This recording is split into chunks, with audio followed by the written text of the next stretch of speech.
সালাম দিতে গিয়ে আমরা যে ভুলগুলো করে থাকি, আমার মনে হয় আজকের এই ভিডিওটি দেখার পর ইনশাআল্লাহ সালাম দিতে গিয়ে আমাদের আর কোনো ভুল হবে না। চলেন দেখা যাক।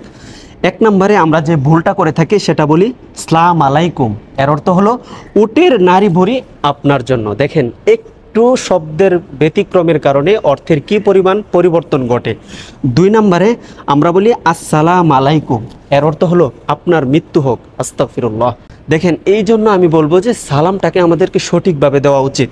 তিন নম্বরে আমরা যে ভুলটা করে থাকি সেটা হলো সালাম আলাইকুম। এর অর্থ হলো আপনার উপর গজব বর্ষিত হোক। আর চার নম্বরে সঠিকভাবে যে সালাম সেটা হলো আসসালামু আলাইকুম ওয়া রাহমাতুল্লাহি ওয়া বারাকাতুহু।